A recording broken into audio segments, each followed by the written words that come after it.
안녕하세요. 톡톡사연 구독자님들. 제가 이렇게 사연을 제보하는 날이 다오네요. 하루 종일 살림을 하고 밖에서 이것저것 관리하는 일을 하다 보니까 혼자서 뭔가를 해야 할 시간이 많은데 그때마다 톡톡사연이 있어서 아주 심심하지 않게 일을 하고 있습니다.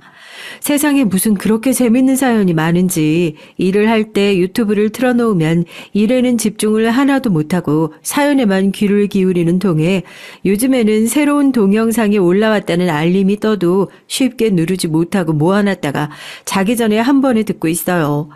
그만큼 제 인생의 새로운 활력소가 됐답니다. 제가 오늘 써보낼 얘기는 저희 동서와 대판 붙었던 후기 글을 남기려고 해요. 시댁 얘기, 동서랑 싸운 얘기는 종종 많이 들어보셨겠지만 장담하건대 제 얘기만큼 호쾌하고 속 시원한 일은 없을 거라 생각합니다. 저희 동서가 좀 개념이 없는 사람이어야죠. 원래 싸움이라는 건 이 개념 없는 사람들이랑 할 때가 제일 통쾌한 법 아니겠어요? 세상 물정 모르고 형님한테 아득바득 기어올랐던 동서를 제대로 콱 눌러줬으니까 당분간은 쓸데없이 기어오르는 일이 없을 것 같아서 아주 속이 다 시원합니다.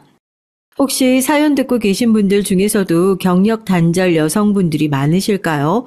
전 이제 회사를 간둔 지 한 10년 정도 된 것 같아요. 생각보다 엄청나게 빠른 은퇴를 했죠. 그 뒤에 살림을 하고 집에서 다른 일을 조금씩 건드리고 하다 보니까 시간이 쏜살같이 흘러갔는데 그러면서 제 경력과 커리어도 자연스럽게 거기서 뚝 끊기고 말았답니다. 분명히 집에서 노는 게 아니거든요. 하루 종일 살림하고 제 할 일 하다 보면 그렇게 바쁠 수가 없어요. 그런데 제 주위 사람들의 시선이 묘하게 기분 나쁠 때가 있어요. 어차피 너 놀잖아. 어차피 넌 가정주부잖아. 가정주부는 안 바쁘게 살아요? 살림하시는 분들 다 공감하시죠? 아침에 일어나서 먼지만 털고 밀려있는 빨래만 하고 설거지하고 분리수거하고 하다 보면 그냥 하루가 어떻게 흘러갔는지 모르게 쏜살같이 흘려가 버리는걸요. 이렇게 말도 안 되게 내 하루하루가 날아가고 있다는 것이 억울하기도 한데 주위에서 전업주부라고 너 놀고 있지 않냐는 그런 시선 받을 때마다 좀 어이가 없고 기가 막히긴 해요. 제가 보기엔 그렇게 조롱하는 사람은 다 집안 살림 한 번을 안 도와줘 본 사람들일 것 같아요. 여튼 제가 동서와 한바탕 쌈박질을 한 이유가 바로 그 커리어 때문이거든요. 전업주부인 저를 무시하다가 큰 코 다친 동서의 얘기 한번 들어보시겠어요? 저라고 태어나자마자 결혼을 하고 동서를 했겠어요? 어디서부터 얘기를 시작할까 고민을 하다가 그냥 자연스럽게 어떻게 결혼을 했고 어떻게 경력이 끊기게 됐는지 얘기하는 게 좋을 것 같아서 거기서부터 한번 시작을 해볼게요. 제가 경력 단절 여성이 된 데에는 아주 필연적인 이유가 있었답니다. 어렸을 때부터 몸이 약해서 늘 골골거려가지고 자리에 앉아서 뭘 하나 진득하게 마치고 끝내본 적이 없어요. 지금도 사연을 쓰기 위해서 앉아있는데 몸이 아파서 몇 번이나 뒤척거리고 자리에서 일어났다 앉았다를 반복했는지 모르겠는걸요. 선천적으로 면역력이 약해서 조금만 무리해도 온 몸이 염증투성이가 되어버리니까 일상생활을 하는데 무리가 있을 정도였고 학교에서 그 흔한 개근상 한 번을 받아본 적이 없네요. 그나마 다행이었던 건 이런 상황에서 집까지 어려웠다면 제가 제대로 된 치료를 받지도 못하고 마땅한 해결책이 없었을 텐데 다행히 어렸을 때부터 여유로웠던 집안 사정 덕분에 아픈 걸 바로바로 치료할 수 있을 정도의 상황은 됐으니까 그나마 다행이죠. 몸이 아프다는 건 단순히 몸만 아픈 게 아니라 사는 걸 굉장히 피폐하게 만들어요. 생각해보세요. 다른 애들은 학교 끝나고 자기들끼리 팔짱 끼고 돌아다니면서 좋아하는 떡볶이 사 먹고 불량식품 집어먹고 하하호호 하고 있을 동안 전 언제 어디서나 또 염증이나 알러지가 올라올지 모르니까 애들이 그렇게 즐거워하는 모습을 손가락 빨고 구경만 하고 있는 거죠. 얼마나 서러워요. 저라고 애들이랑 어울리고 싶지 않았겠어요? 거기다가 툭 하면 아파서 조퇴하기 일쑤니까 반 애들 사이에서 저는 그냥 조퇴 잘하는 애, 학교 잘 못 나오는 애 정도밖에 되지 않아서 답답하고 힘들더라고요. 제 노력으로 이겨낼 수 있는 부분이 있었으면 얼마든지 노력을 해서 이겨냈을 테지만 선천적으로 가지고 태어난 결함은 극복을 할 수가 없잖아요. 거기다 여기저기 몸이 아프다 보니까 성격도 덩달아 예민해지는 느낌이더라고요. 원래 병원 가서 보면은 아픈 환자들이 간호사한테 툭툭 짜증을 내잖아요. 지금이야 저도 몸이 많이 괜찮아졌으니까 그런 광경을 보면서 저 사람들은 왜 저렇게 모르는 사람한테 짜증을 내고 예민하게 굴어 하고 생각했었는데 옛날 제 모습을 떠올려 보니까 더하면 더했지 덜하진 않더라고요. 귀찮은 치통을 하루 종일 달고 있는 기분이라고 할까요? 그냥 사소한 얘기도 꼬아듣고 내가 아프다고 지금 저렇게 말하는 건가? 내가 못 어울리니까 저렇게 얘기하는 건가? 그렇게 사람들 얘기를 오해하고 곡해하고 돌이켜보니까 저 정말 이상한 성격이었네요. 주변에 왜 친구들이 하나도 없었는지 알 것 같기도 하고요. 그렇게 답답한 일상 속에서 유일하게 저의 숨통이 되어줬던 것, 유일하게 저의 친구가 되어줬던 존재가 있는데 바로 저희 집 강아지랍니다. 맨날 짜증이 나 있고 집에 와서는 나는 친구도 없다고 죽죽 울고 있으니까 엄마가 어디서 친구네 강아지가 새끼를 낳았다면서 쫑쫑이를 데리고 오셨어요. 그때는 정말 누워있는데 이게 강아지인지 인형인지 했다니까요. 손바닥도 안 올라오는 길이에 새까만 코를 가지고 있었던 나의 사랑스러운 강아지. 아무리 짜증을 내고 이상한 성격을 가감없이 드러내도 유일하게 저한테 무조건적인 사랑을 준 존재가 쫑쫑이가 처음이었던 것 같아요.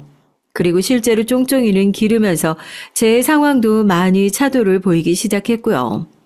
엄마가 저를 데리고 면역 결핍에 유명하다는 병원이란 병원은 다 쫓아다니는 것 같아요. 자다가 갑자기 어디가 아픈지도 왜 아픈지도 모르고 일어나서 비명을 지르는 딸의 모습을 보는 것이 부모님 입장에서는 얼마나 가슴 아픈 일이었겠어요. 병원에 다녀도 이 병은 스스로 극복해내는 수밖에 없다면서 의뢰 의사들이 하는 얘기처럼 끼니를 잘 챙겨 먹고 적당한 운동을 하셔라. 이런 대답밖에 듣지 못했어요. 그때는 저런 소리를 하고 진료비를 받냐고 속으로 욕도 많이 했는데 정말 그 방법이 가장 좋은 방법이라는 걸 나중에 알고 속으로 의사 선생님들 욕을 했던 걸 죄송해하기도 했었네요. 몸이 그렇게 생겼는데 회사는 어떻게 다닐 수 있겠어요. 대학을 졸업하고 나서 남들과 평범한 삶을 꿈꿨던 저는 동기들이 그랬던 것처럼 학교에서 연계해준 직장에 들어가게 됐습니다. 업무 특성상 야근이 많았는데 몸이 안 좋은 상태에서 무리하게 야근을 하다 보니까 몸이 급격히 안 좋아지기 시작하더라고요. 엄마는 굳이 그렇게 힘들고 벅찬 일 계속 해야 하냐고 저한테 빨리 직장을 관두라고 거의 사정하다시피 했지만 또 제 딴에는 그렇게 쉽게 포기해버리는 게 정말로 이제 일상적인 생활을 포기하겠다는 사형 선고처럼 느껴져서 쉽게 포기가 안 되더라고요. 고작 내 몸 하나 못 이겨서 남들 다 하는 일을 하지 못한다는 건 말이 안 된다. 죽이 되든 밥이 되든 끝까지 한번 매달려보자. 뭐 거의 옥이나 다름없었죠. 그렇게 일을 하다가 제 몸이 완전히 고장이 나버리고 말았어요. 그날도 이틀 연속 야근을 하고 아침에 약을 챙겨 먹고 겨우 버티고 있었거든요. 그날따라 아침부터 묘하게 편두통이 오고 으슬으슬 느낌이 들었죠. 아무래도 오늘은 야근을 하면 안 되겠다. 일찍 집에 들어가서 쉬어야겠다 생각만 했어요. 지금 프로젝트 마감 기한 얼마 안 남은 거 다들 알고 있지? 이 프로젝트 팀에 사활이 달려있어. 이번에도 제대로 못하면 인사고과는 물론이고 팀 쪽에서 다른 부서로 전출시킨다는 얘기도 있으니까 다들 경각심 갖고 일하라고. 내 말 알아들어 다들? 그때 제가 일을 하고 있던 부서가 신규 사업들을 전담해서 처리하는 부서였고 잦은 야근에 몸이 정말 고장나기 직전에 극한 상황까지 나빠지고 있었습니다. 컨디션 관리를 해야 하니까 오늘은 좀 빠르게 일을 마무리해볼까 생각하고 있었는데 훅 치고 들어오는 부장님 얘기에 주변에서 다들 한숨을 푹푹 쉬더라고요. 여기서 몸이 안 좋아서 일찍 집에 들어가 보겠다 얘기를 하면 희대의 역적이 될 것 같은 분위기에 이러지도 저러지도 못하고 난감해하고만 있었어요. 팀원들이 야근하기 전에 저녁을 뭘 먹을지 상의를 하고 있는데 제 바로 옆에 앉아있는 대리님이 그래요. 수미 씨 괜찮냐고요. 얼굴이 하얗게 질렸다고요. 괜히 사람들 앞에서 비실거리는 모습을 티를 내고 싶지도 않고 해서 괜찮다고 얘기를 하고 오늘도 좀 늦을 것 같다고 전화를 하려고 일어나는데 네, 저 그대로 자리에서 기절해버리고 말았잖아요. 바닥에 쓰러지면서 사람들이 어어 하는 소리가 마지막으로 들리고 그대로 까무룩 기억을 잃어버리고 말았죠. 그때 진짜 얼마나 무서웠는지 모르겠어요. 쓰러지면서 서서히 눈이 감겨오는데 사람이 죽을 때 지난 일들이 주마등처럼 스쳐 지나간다고 하더니 이런 기분인가 했었다니까요. 다음날 눈을 뜨니 다행히 명이 그렇게 짧지는 않았는지 병원에서 걱정스러운 얼굴로 저를 내려다보는 가족들과 눈이 마주쳤습니다. 제가 눈을 뜨자마자 엄마가 저를 붙잡고 오열을 하더라고요. 그대로 큰일이라도 나는 줄 알았다고요. 의사 선생님 얘기를 들어보니까 생각보다 심각한 상황이었더라고요. 저는 제 몸이 그렇게 무리를 했다고 생각도 하지 않았는데 약해 빠진 몸이 과로를 견디지 못하고 스위치를 내린 거랑 똑같대요. 앞으로도 이렇게 무리를 해야 하는 일은 당분간 하지 않는 게 좋겠다고 그렇게 딱 잘라서 얘기를 하시더라고요. 남들처럼 평범하게 사는 게 뭐가 그렇게 어렵다고 전 정말 울며 겨자 먹기로 회사에 사직서를 제출했습니다. 아무리 남들처럼 사는 게 좋다고 하지만 일단 제가 살고 봐야 하지 않겠어요. 처음에는 그냥 앞으로 이렇게 일상적인 출근조차 어렵다고 생각하니까 너무 우울하고 답답하더라고요. 그러면 난 무슨 일을 할 수 있지? 이렇게 아무것도 못하는 상태면 난 그럼 너무 쓸모없는 존재 아닌가 싶기도 하고요. 그래서 그 와중에 강아지를 데려왔으면 잘 키워야지 하는 마음으로 하루에 2번씩 꼬박꼬박 산책을 나갔던 게 기억이 나네요. 제가 집에서 너무 우울해서 아무것도 못하고 끙끙 앓고 있으니까 부모님께서 처음 제안해 주신 내용이 그거였어요. 그럼 집에서 재택으로 할 수 있는 일을 찾아보는 게 어떻겠냐고요. 출근이라고 해서 매번 지하철을 타고 직접 회사로 출퇴근을 해야 하는 일만 생각하고 있었는데 재택근무를 하면 시간을 훨씬 더 아끼는 것은 물론이고 제가 직접 업무량을 조정할 수 있다는 것도 굉장히 매력적인 제안이었습니다. 그런데 일은 원래 마음가짐만 가지고 할 수 있는 게 아니잖아요.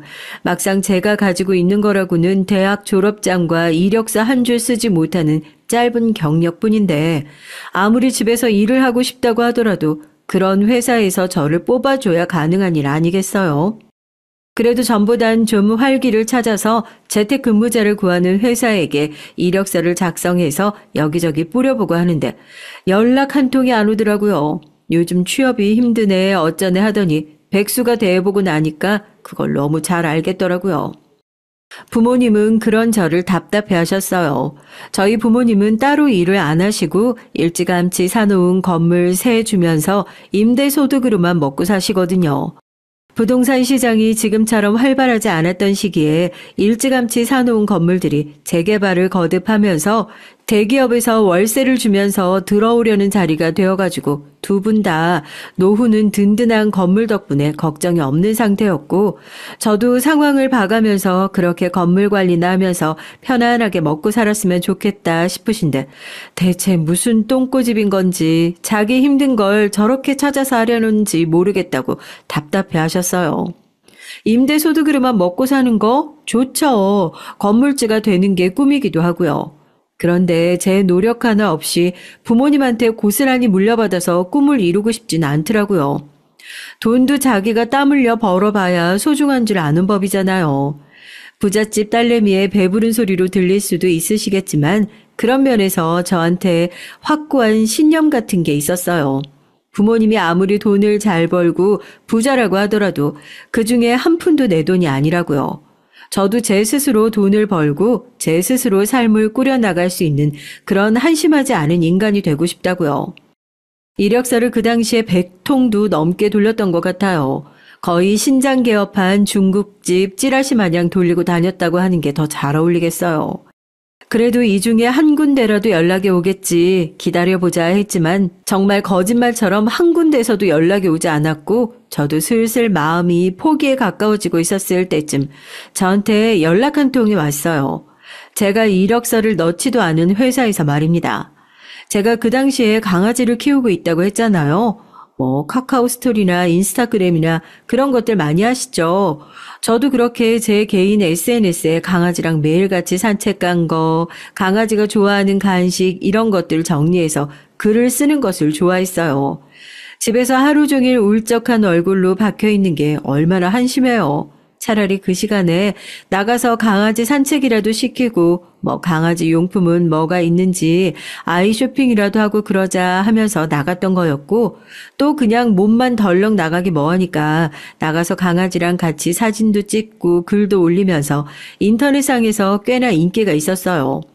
저도 강아지를 키우는 게 처음이라서 잘 모르는 것들도 많았고 이걸 누가 알려줬으면 좋겠다 싶었던 정보를 써서 나눈 것뿐인데 그게 사람들 사이에서 어느 순간 폭발적인 인기를 얻기 시작하더라고요. 그냥 이것저것 써보다가 좋은 물건에 정착해서 쓸 뿐인데 사람들이 어느 순간부터 제가 쓰는 물건이 뭔지 저는 따로 어디서 좋은 걸 구해다가 쓰는지 막 궁금해해요.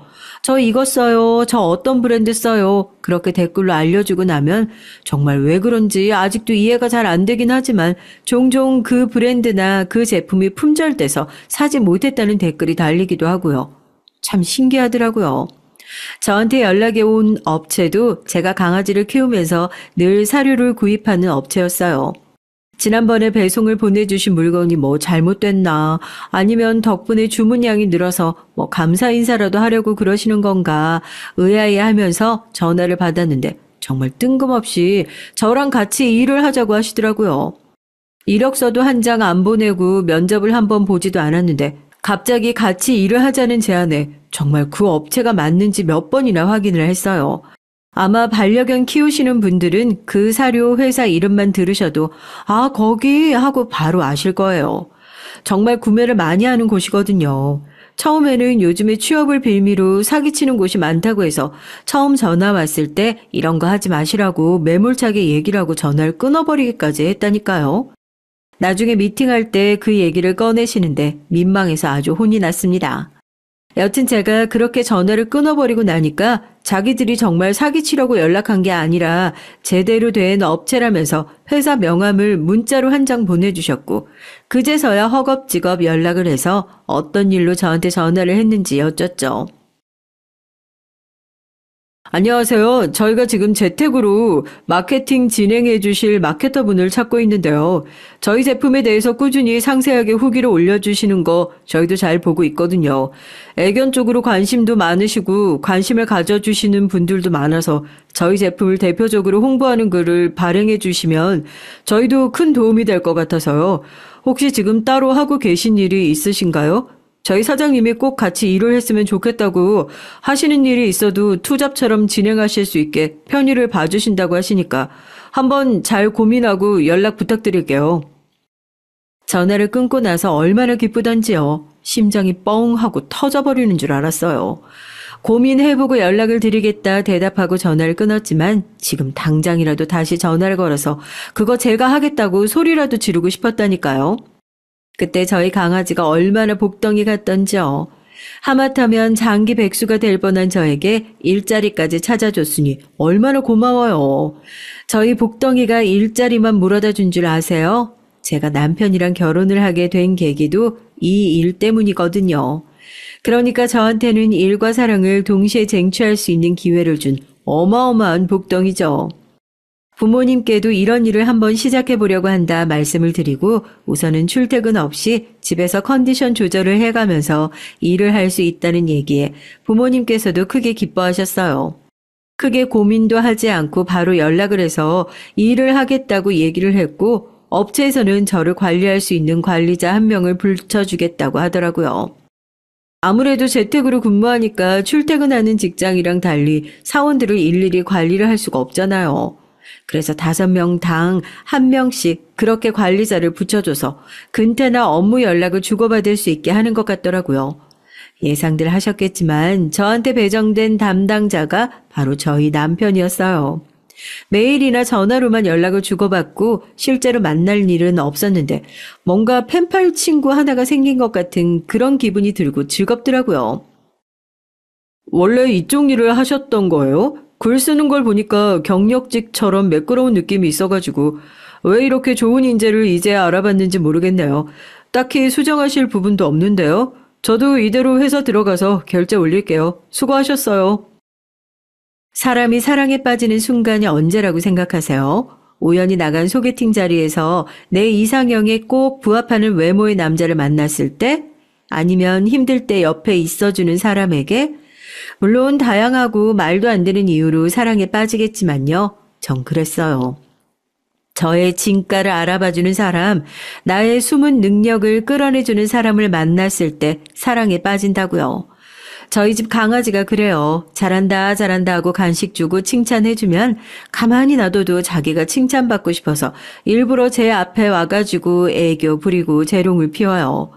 귀여운 강아지의 모습을 보면서 남편도 나를 지금 이렇게 기를 들이는 건 아닐까 생각이 들더라고요. 이것도 잘한다, 저것도 잘한다. 칭찬을 어찌나 아끼지 않는지 이 사람 옆에 있으면 정말 제가 대단한 사람이라도 된 것 같은 기분이 들어서 자존감이 채워지는 기분이라고 해야 하나요?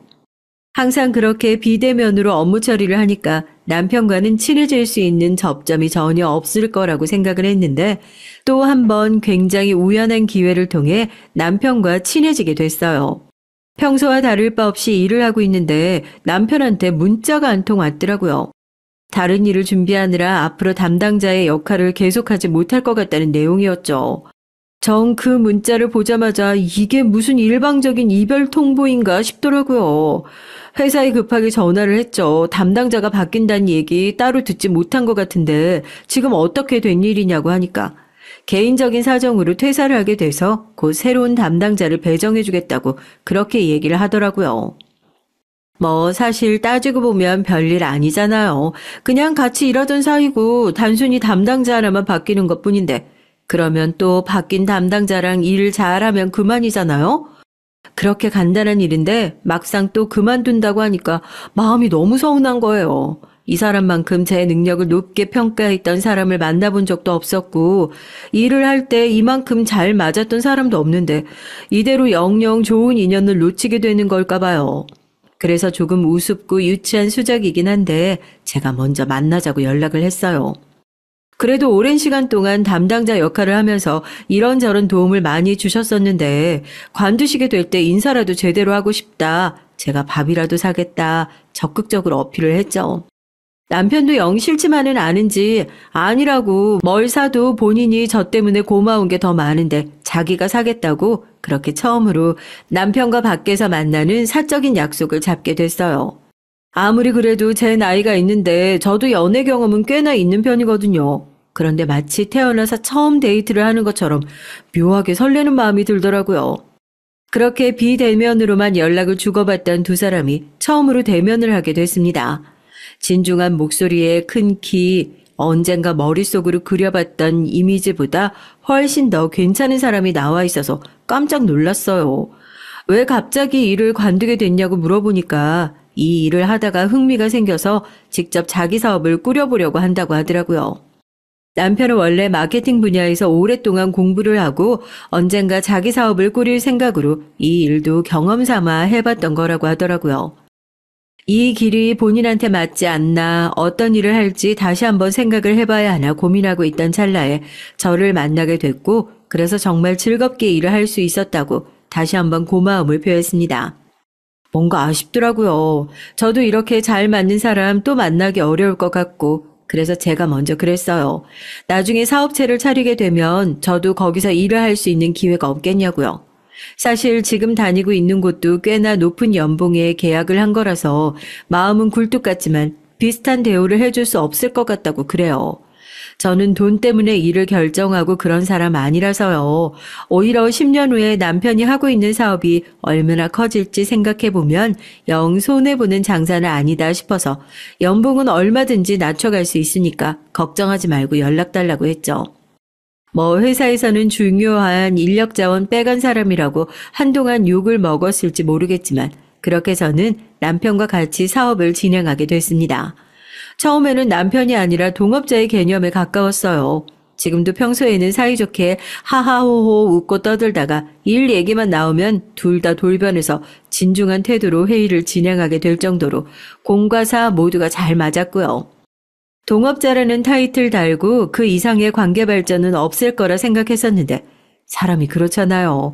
어느 순간부터 부모님보다 더 자주 연락하는 사람이 남편이 되고 비단 일 때문이 아니어도 생각날 때마다 연락을 하게 되고 그러다가 같이 밥도 먹고 차도 마시고 영화도 보고 이게 대체 무슨 관계인가 머릿속이 복잡할 때쯤 남편이 먼저 연애를 했으면 좋겠다고 고백을 해왔고 그렇게 저의 긴 짝사랑도 막을 내리게 됐습니다.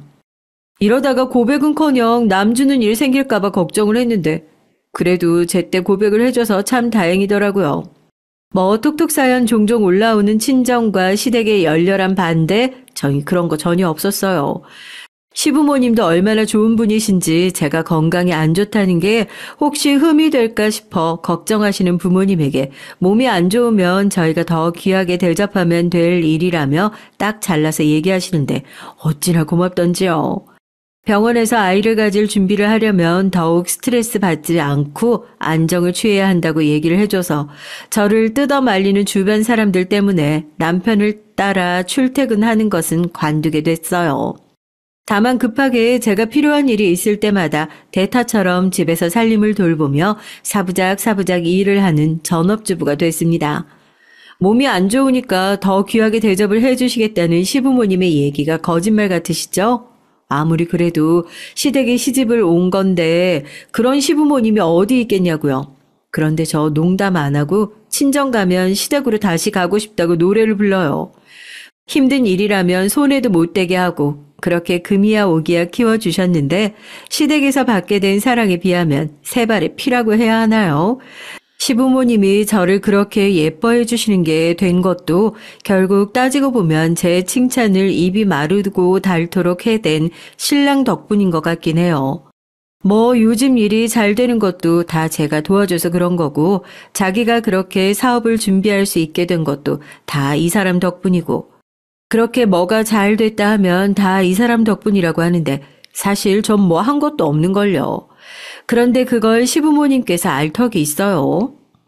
그냥 아들이 그렇게 얘기를 하니까 우리가 정말 며느리를 잘 얻었나 보다. 저렇게까지 좋아하는 거 보니까 결혼 잘 시켰다 하시는 거죠. 아직 결혼을 안 한 친구들한테 제가 그래요. 뭐니 해도 말 예쁘게 잘하는 사람 만나야 한다고요. 그래야 같은 소리를 해도 더 기분 좋고 싸울 일도 없다고요. 그렇게 집에서 사랑만 무럭무럭 받고 자라면서 몸도 서서히 건강해졌고 저희에게도 그렇게 기다리던 아이 소식이 찾아오게 됐습니다. 그것뿐만이게요. 겹경사라고 시동생도 혼전 임신으로 결혼을 하게 돼서 저희 집에는 졸제 새로운 식구가 3명이나 들어오게 됐답니다. 전 결혼을 하기 전에 시누이나 동서에 대한 로망이 있었어요. 평소에도 항상 여자 형제가 있는 친구들이 되게 부럽더라고요. 제가 외동이라서 그런 것도 있지만 여자 형제랑 친구처럼 꼭 붙어 다니면서 같이 쇼핑도 하고 서로 옷도 바꿔 입고 하는 거 있잖아요. 물론 실제로 여자 형제가 있는 친구들한테 물어보면 겨우 그런 이유 때문에 여동생 갖고 싶은 거냐고 네가 진짜 여동생이 생기면 그런 소리 절대 못한다고 콧방귀를 끼긴 했지만요. 그래서 손아래 동서가 들어온다는 소식에 얼마나 기뻤는지 몰라요. 저보다 나이가 꽤 많긴 했지만 동서는 대기업 과장을 하다가 급하게 아이가 찾아와서 육아휴직을 쓰고 직장을 잠시 쉬게 되었다고 하더라고요. 전 회사 생활을 제대로 해본 적이 없으니까 대기업 과장이라는 직함이 너무 화려하고 멋있어 보이는 거죠. 다른 사람은 몰라도 시댁 식구 중에서 동서랑은 꼭 친하게 지내야지. 가족이 아니면 저런 사람이랑 어떻게 친하게 지내겠어. 그런 마음이 있었어요. 더군다나 비슷한 시기에 임신을 하게 됐으니까 서로 정보 공유할 일도 많고 후에 나올 아이들도 서로에게 좋은 친구가 되어주지 않을까 싶었죠. 그런데 그렇게 단꿈을 꾸고 있는 건 오직 저뿐이었나 봅니다. 동서는 그냥 저를 싫어했어요. 무슨 말로 설명을 하는 게 좋을까? 동서는 저를 별로 좋아하지 않았어요. 동서는 저를 불편해했어요? 아니요. 이런 말로는 설명이 안 돼요. 아무리 생각을 해봐도 동서는 그냥 저를 싫어했던 게 맞는 것 같아요. 동서는 묘하게 자격지심이 있었는데요. 대기업에서 과장까지 하던 본인이 지금 애 때문에 어쩔 수 없이 육아휴직을 쓰고 있는 상황이고 언제든지 회사로 다시 돌아갈 수 있다는 것을 항상 강조하면서 말했어요. 그런데 아시잖아요. 누군가 뭘 엄청나게 강조해서 말하면 그게 본인한테 가장 약한 부분이라는 걸요. 저희 신랑한테 얘기를 들어보니까 대기업 같은 경우에는 육아휴직을 쓰고 복귀를 하는 것 자체가 쉽지 않다고 하더라고요. 더군다나 대리 이상, 그러니까 과장, 차장, 부장급 정도는 거의 육아휴직을 쓰고 나면 자리를 뺏긴다고 보는 게 맞다고 그러더라고요. 그래서 저렇게 더 묻지도 않았는데 자기는 애 낳고 나면 금방 회사로 복귀할 거라고 그렇게 힘을 주어서 얘기를 했구나 싶어서 좀 짠하기도 하더라고요. 제가 동서가 회사에 돌아가든 말든 뭐 큰 관심이 있었겠어요. 뭐 제가 동서한테 월급 받고 사는 것도 아닌데요. 그런데 동서가 하는 행동을 보면 가끔은 그런 생각이 드는 거예요. 제가 동서한테 뭐 월급을 타서 쓰는 고용인인가 하고요. 저도 그래도 눈치가 영 없는 사람은 아닌데 얘기를 할 때 들어보면 은근히 제가 집에서 일하지 않는 것을 부러워하는 것 같으면서도 뒤로는 은근슬쩍 저를 돌려가는 것 같다고 해야 하나요? 제가 그렇게 느낀 게 한두 번이 아니에요. 저희가 아무래도 둘 다 임신을 하고 집에 있는 시간이 많다 보니까 시어머니가 임산부한테 좋은 거라고 하면서 이것저것 많이 챙겨주세요. 그날도 산모한테 좋은 철분제랑 뭐 영양제들 많이 사다 놓으셨다고 동서랑 저한테 와서 가져가라고 얘기를 하더라고요. 영양제만 쏠랑 들고 가기가 뭐해서 제가 나눠 먹을 간식을 사들고 갔죠. 그래도 이거 챙겨가지고 다 같이 티타임이라도 가지면 좋겠다 싶어서요. 아유, 너는 몸도 무거운 애가 뭘 이런 걸 사왔어. 집에도 간식 많은데. 예쁘게도 생겼다. 고마워, 잘 먹을게. 내가 금방 차 가지고 나올 테니까 여기 접시 좀 담아줄래? 날씨가 더워가지고 간식으로 수박 한 통을 사갔어요. 어머님이 뭘 이런 걸 다 사왔냐고 그러시더라고요. 어머님도 저만큼이나 과일을 좋아하시는 걸 잘 알고 있으니까 특별히 신경 써서 사온 거거든요. 여러분은 저 얘기 들으면 어머님이 제가 사온 간식을 싫어해서 하시는 말씀으로 느껴지시나요? 뭘 이런 걸 다 사왔냐는 얘기를 곧이곧대로 듣는 사람이 어디냐고요. 그냥 고맙다, 잘 먹을게를 돌려서 표현한 거잖아요. 흔한 인사치레요. 그런데 그걸 말 뜻 그대로 이해를 하고 꼬아듣는 사람이 저희 집에 있었네요. 바로 저희 동서요. 어머, 형님 사회생활 안 해봐서 잘 모르시나 본데 간식으로 이런 거 사오면 욕먹어요. 저 예전에 회사 다닐 때 선물로 수박 들어오면 누구 고생시키라고 이딴 간식 사왔나 직원들끼리 욕하고 그랬는데 형님은 사회생활 안 해보셨다더니 확실히 티가 나네요. 웃기지도 않은 얘기를 저 혼자 호호 웃으면서 하는데 너무 기가 막힌 거예요.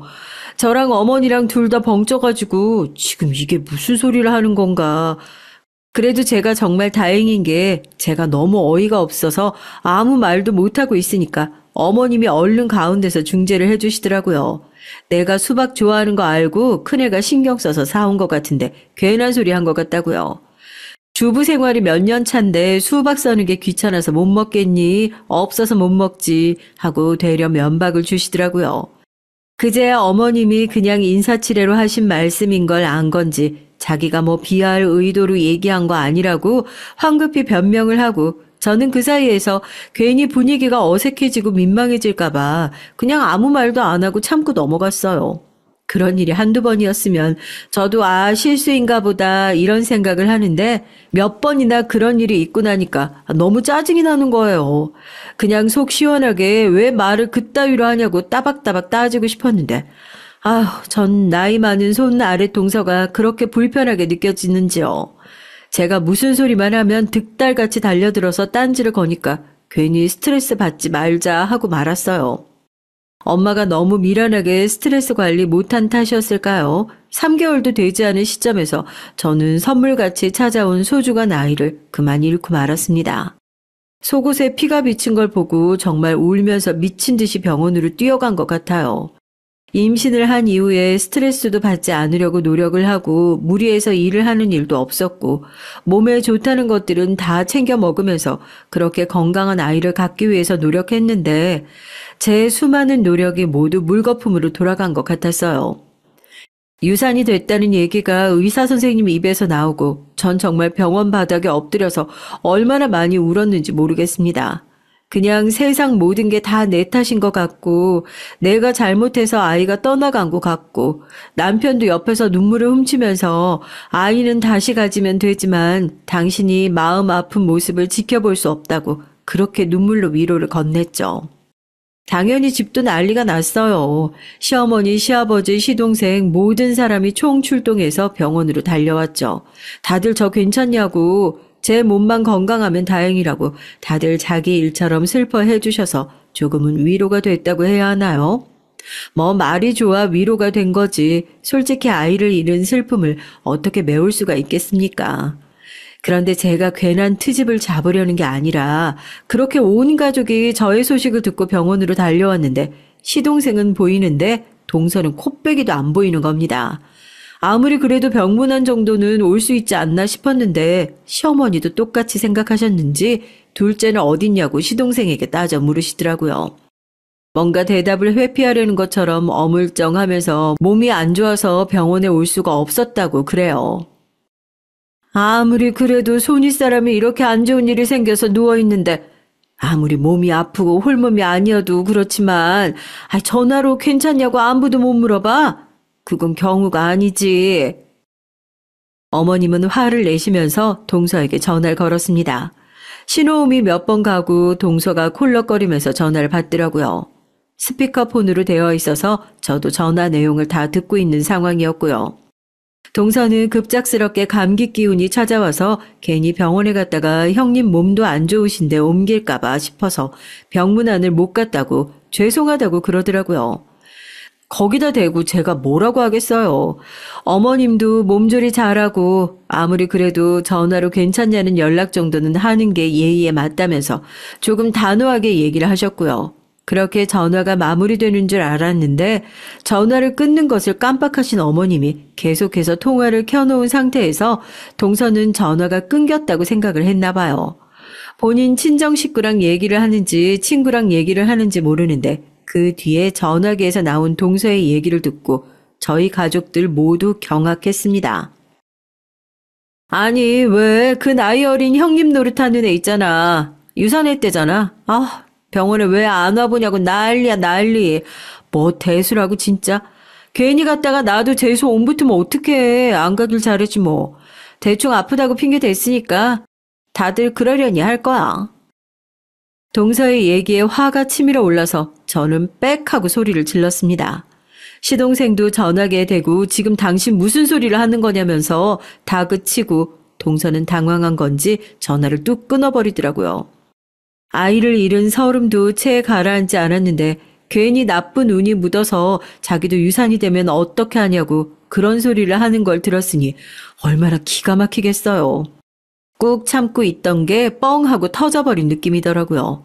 어떻게 그딴 소리를 할 수 있냐고 그게 지금 말이냐고 미친 듯이 소리를 지르니까 남편은 어쩌면 좋냐고 울면서 저를 끌어안고 죄 없는 시동생이 무릎을 꿇고 자기가 제대로 단속을 못 시킨 탓이라고 차라리 자기를 두들겨 패라고 하더군요. 너는 지금 그 애가 그렇게 아픈 척을 하는 걸 알고 있었단 말이야? 알고도 이렇게 뻔뻔하게 병문안을 와? 당장 이혼해라. 나는 그딴 며느리한테서 네 핏줄이 나온다는 사실을 인정할 수도 없고 꼴도 보기 싫으니까 좋은 말로 할 때 당장 이혼해. 알겠어? 아버님이 마누라 간수를 어떻게 하는 거냐고 시동생의 뺨을 후려치고 시동생은 고개를 푹 숙이고 자기도 저런 사람인 줄 정말 몰랐다. 아프다고 절대 안 간다고 난리를 치길래 애까지 가진 사람한테 스트레스 주기 싫어서 괜히 말을 전하지 않았을 뿐이지 속으로 저렇게 끔찍한 생각을 하고 있을 줄 몰랐다고. 자기도 더 이상 정 떨어져서 같이 살 수 없겠다 싶으니까 빠른 시일 내로 관계를 정리하겠다고 얘기를 하더라고요. 시동생이 아무리 제 앞에서 무릎을 꿇고 고개를 숙이고 빌어도 이미 상처받은 제 마음이 쉬이 풀릴 일은 없었고요. 제가 됐다고 사과받아야 할 사람은 따로 있는데 왜 애먼 사람이 무릎을 꿇고 있냐고 일어나라고 시동생을 일으키고 가족들이 놀란 저를 다독여 줬습니다. 저는 남편까지 자리에서 다 물리고 잠깐 혼자서 생각할 시간을 좀 갖고 싶다고 그렇게 시댁 식구들을 모두 집으로 돌려보냈어요.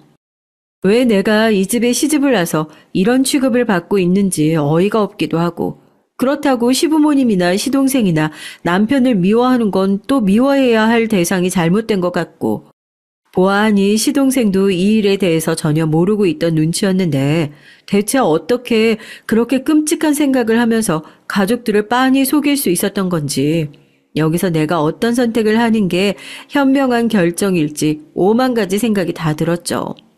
하지만 곧이어 저는 그런 고민을 정말 깔끔하게 해결할 수 있었습니다. 제가 단판 지을 상대, 집안을 이렇게 쑥대밭으로 만든 장본인이 병실로 찾아왔거든요. 아마 본인도 전화를 끊고 나서 잘못된 걸 느꼈겠죠. 시동생의 등살에 떠밀려서 사과를 하러 온 건지 사람 속을 긁으러 온 건지 모르겠지만 어쨌든 문을 열고 눈치를 보면서 들어오는 동서의 얼굴을 보니까 간신히 가라앉혀 놓은 속이 다시 뒤틀리는 기분이었습니다.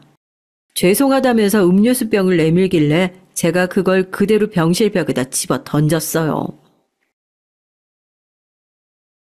왜 이제 와서 뻔뻔하게 나는 전화가 끊긴 줄 몰랐다. 그럴 의도로 얘기한 게 아니다. 뭐라고 변명할 건데? 그동안 나를 그렇게 미워하더니 애 떨어져서 속으로 아주 쌤통이라고 생각하겠다? 나이 어린 게 형님 행세를 하니까 그게 그렇게 꼴보기가 싫었어? 아무리 그래도 사람이 할 말이 있고 안 할 말이 있지. 어떻게 나한테 그딴 소리를 짓거려. 하다못해 애까지 가지고 있는 사람이 대체 나중에 무슨 업보를 돌려받으려고 그런 소리를 해? 제가 울면서 소리를 지르고 그 상황에서 동서는 이제 자기 편이 한 명도 없다고 느낀 건지 이제 아주 대놓고 정신을 놔버리더라고요.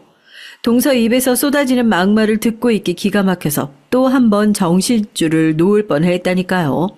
사과를 하러 온 줄 알았더니 알고 보니까 그냥 칼로 나 탁탁 찔러놓고 확실하게 죽으라고 쑤시려고 온 거구나.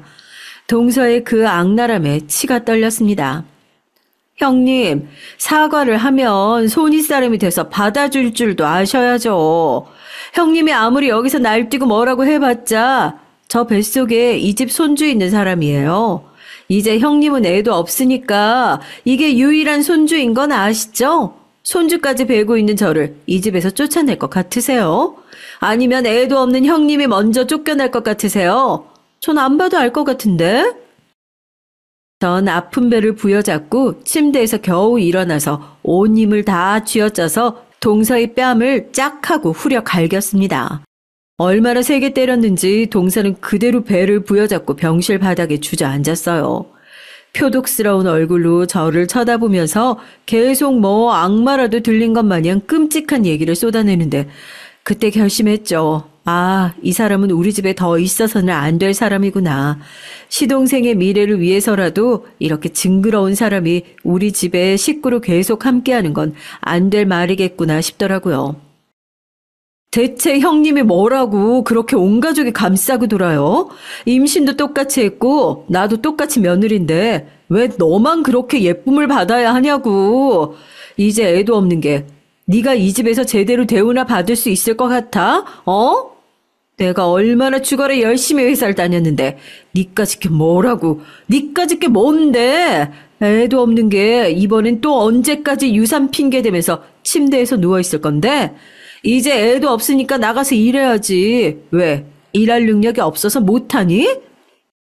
동서 뱃속에 있는 아이를 생각하면 차마 심한 말이나 행동을 못할 것 같은데 그 아이도 제 탓을 하면 안 되죠. 자기가 우연찮게 배를 빌리게 된 표독스러운 자기 엄마를 탓할 일이죠. 아직도 정신 못 차린 것 같아서 말이 끝나기 무섭게 다시 한번 따귀를 세차게 연거푸 때렸습니다. 얼굴을 부여잡고 씩씩거리면서 저를 쳐다보길래 한마디 해줬어요. 너? 일할 능력이 없어? 내가 집에서 남편 일 도와주면서 한 달에 받는 돈이 얼만데 너까짓 게 어쩌다가 운 좋게 대기업 들어가서 넌 평생 자랑할 게 그거 하나밖에 없니? 결혼했다고, 애 가졌다고, 집에서 물려준 건물만 몇 채고 그렇게 내 앞으로 다달이 들어오는 월세만 3천이야. 이 멍청한 거사. 네가 진짜 나를 무서워해야 할 이유가 뭔 줄 알아? 네 뱃속에 있는 그 알량한 아이를 방패 삼아가지고 어떻게든 이 집에 아득바득 붙어있을 생각인가 본데 너 다 들켰어. 그렇게 가증스럽고 뻔뻔하게 아기를 무기 삼으려고 드는 것도 네가 속은 얼마나 새까맣게 썩어있는 인간인지도 이제 너 더 이상 거짓말 못한다고. 적어도 남한테 그런 못된 소리 짓거리면 너한테 몇 배 돌아오는 것은 생각하고 짓거렸어야지.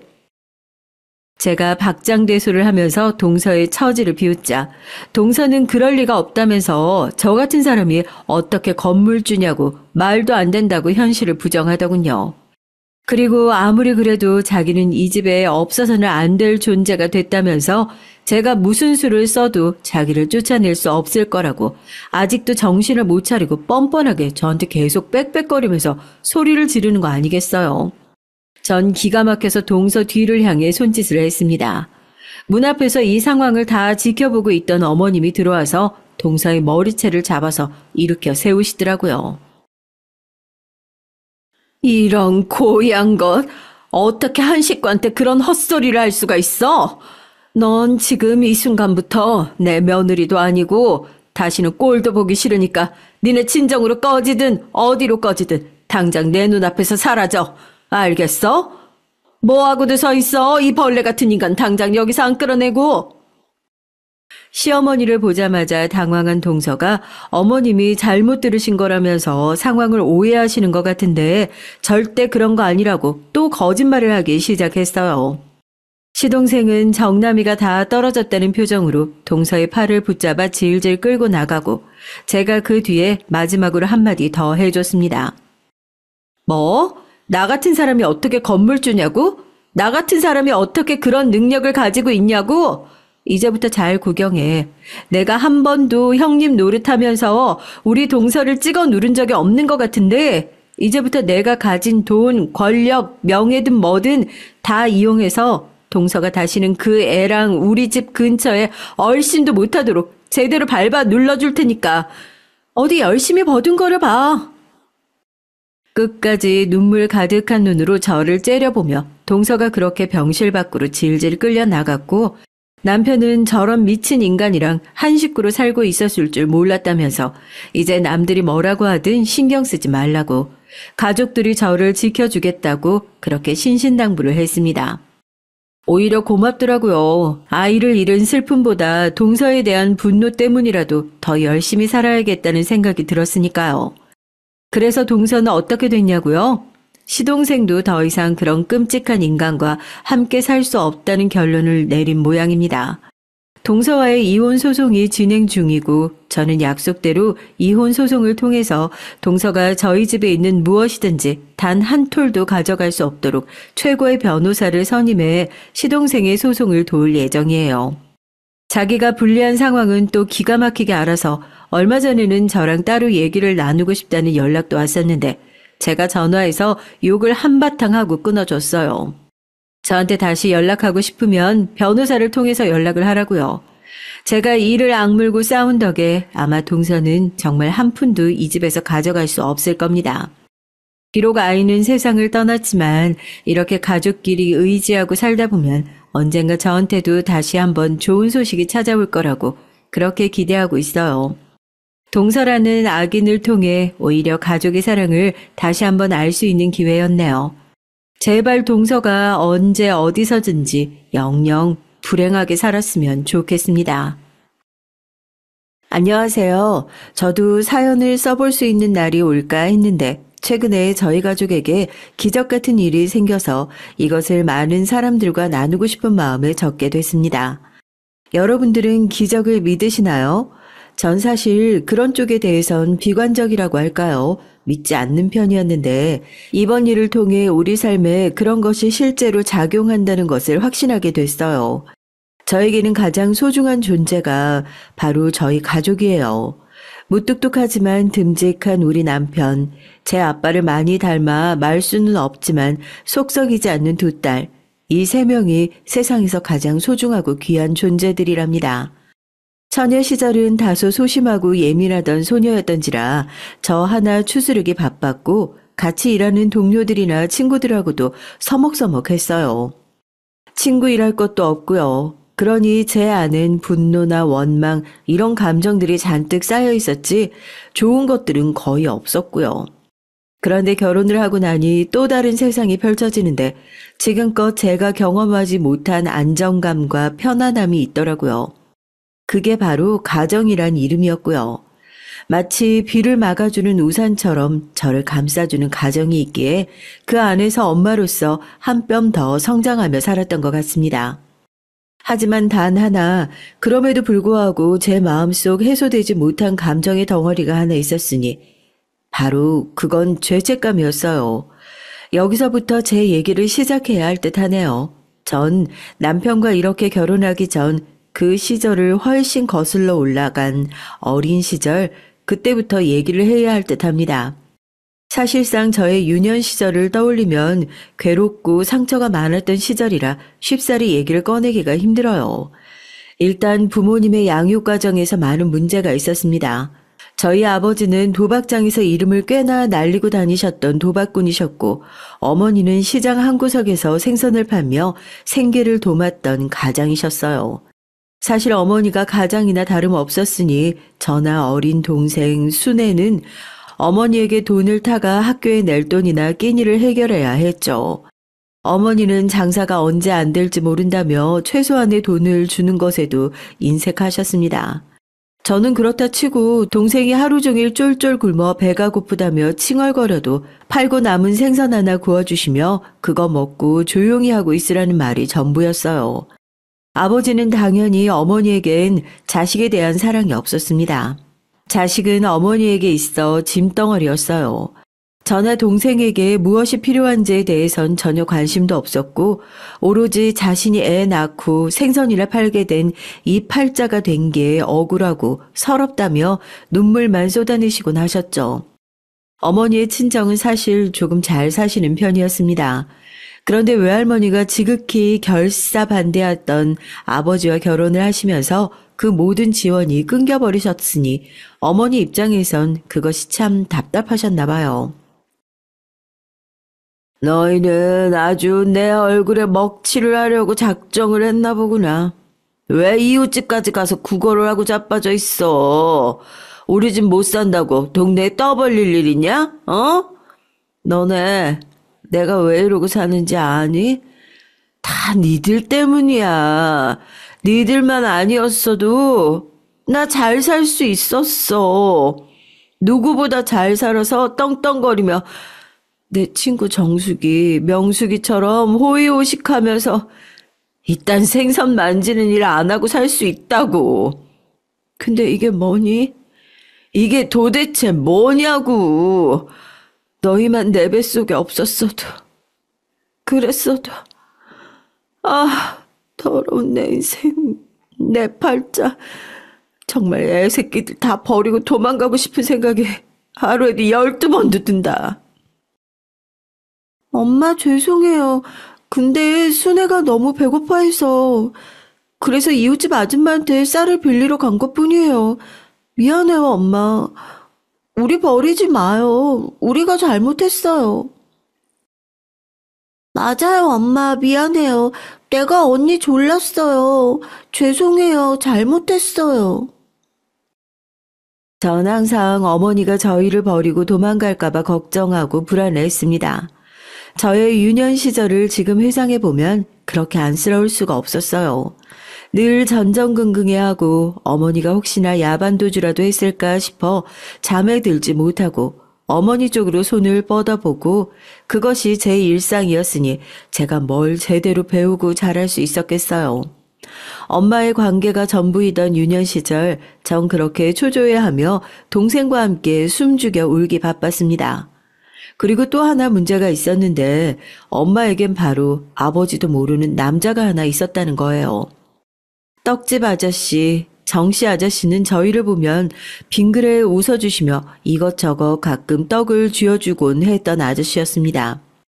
전 아무도 친절하지 않았던 저와 동생에게 그렇게 다정히 대해주시는 아저씨가 고맙고 반가웠어요. 그래서 먼저 예의 바르게 인사도 하고 무거운 물건 있으면 도와드리는 신유까지 하려고 했죠. 그건 동생도 마찬가지였고요. 하지만 어느 날 불현듯 찾아온 비극으로 그럴 수가 없게 됐습니다. 어머니와 그 떡집 아저씨가 저희 집 문 밖에서 서로 입 맞추고 있는 장면을 본 순간 그때부터는 도저히 치밀어 오르는 배신감에 분노에 잠을 이룰 수가 없었어요. 어떻게 엄마란 사람이 그럴 수 있을까? 눈물이 줄줄 흐르는 가운데도 저는 어린 동생의 입을 틀어 막으며 조용히 안으로 들어갔습니다. 부모의 불륜을 목격해보지 않은 사람은 이 감정을 쉽사리 이해하기 힘드실 거예요. 동생은 그때부터 어머니가 떠날지도 모른다는 불안감에 불면증을 앓게 됐습니다. 언니, 엄마가 그 아저씨랑 가버리면 어떡해? 엄만 지금도 우리 싫어하잖아. 엄마가 떠날까봐 무서워. 아니야, 순애야, 엄마는 우리 버리지 않으실 거야. 괜찮아. 언니가 있잖아. 순애 내일 드디어 학교 가는 날이니까 아무 걱정하지 말고 잘 다녀와. 언니가 바래다 줄게. 알았지? 언니. 언니가 있어서 나 너무 좋아. 에 푹 안기는 어린 동생은 제가 유일하게 사랑하고 지켜야 하는 존재였어요. 동생 역시 저처럼 불안해했지만 전 그런 동생을 달래며 우린 괜찮을 거라고 힘들게 구해온 사탕 하나를 입에 물려주며 안심시켜주곤 했죠. 어머니가 동생을 돌보지 않았기 때문에 동생과 6살 차이가 나던 저는 제가 엄마고 언니고 보호자였습니다. 동생은 제게 많은 의지를 했고 언젠가부터 불안의 대상이 어머니에서 저로 옮겨간 것인지 집에 왔을 때 제가 안 보이면 울음부터 터뜨리곤 했어요. 그런 동생의 모습이 너무도 가슴이 아파서 전 동생을 달래면서도 같이 울고 싶은 마음을 애써 참곤 했죠. 그런데 참 비극적이게도 상상은 왜 어떻게 이렇게 기구하게 현실이 될 수 있는 걸까요? 어느 너무도 평범한 날 아침이었습니다. 어머니는 쪽지 한 장 없이 짐을 싸서 우리 곁을 떠나버리셨어요. 어떠한 미련도 없다는 듯 떠난 어머니의 빈자리는 참으로 행댕그러했습니다.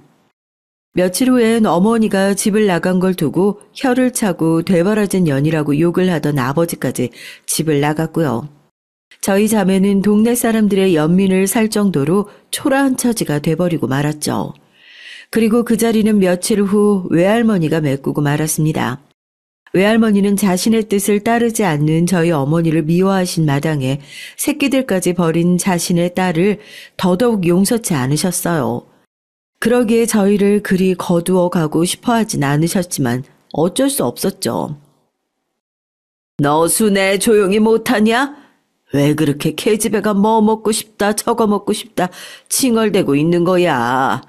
오늘 할미가 밥 차려줬으면 그걸로 됐지. 뭘 찡찡거리고 앉아있어? 순미야, 듣기 싫으니까 네 동생 데리고 썩 꺼져. 안 그럼 다 엎어버리라니까. 네, 알겠어요. 죄송해요, 할머니. 순애야, 가자. 할머니 기분 안 좋으셔, 얼른. 치, 할머니 미워. 매일 우리 언니한테 집안일이나 시켜대고 나 할머니가 제일 싫어. 세상에서. 뭐야? 저기 집에 말하는 꼬락서니하고는 걷어주면 고마운 줄 알아야지. 어디서 은혜도 모르고 튀어나오는 대로 짓거리고 앉아있어. 너 몽둥이 가져와. 외할머니와 살아본 적이 없어 몰랐지만 외할머니는 꽤나 성미가 불같은 분이셨어요.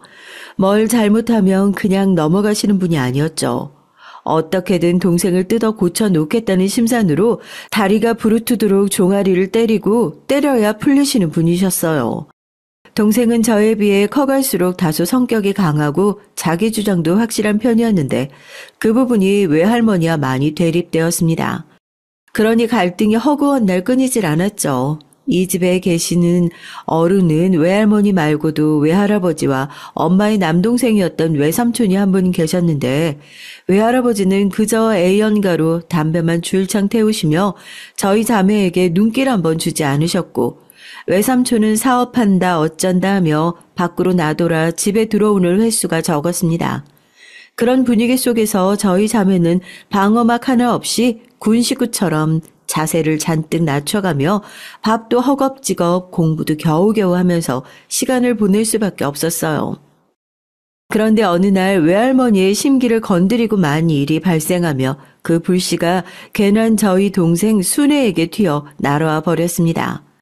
외할머니의 당시 유일한 희망이었던 외삼촌이 어느 날 술집 여자 같은 여자를 데려와서 결혼하겠다고 선언하자 외할머니가 그 자리에서 바로 들어 누우셨고 줄기차게 결사반대를 외쳤는데 외삼촌이 자신의 주장을 굽히지 않은 것이죠. 누나도 누나 맘대로 결혼하고 애 낳고 이렇게 잘 살았는데 왜 난 안 돼요? 나도 내가 원하는 사람이랑 결혼할 거예요. 엄마는 자식 혼삿길 가로막지 마시고 그냥 상견례 자리나 나와주세요. 이 썩을 놈, 네 눈에 네 누나가 잘 산 걸로 보이냐? 애들들 떼놓고 어디 딴 놈이랑 도망가 버리고 그뿐이야? 애시당초 별 볼 일 없는 놈이랑 결혼해서 내 심장이 대못 박은 년이 바로 네 누나야.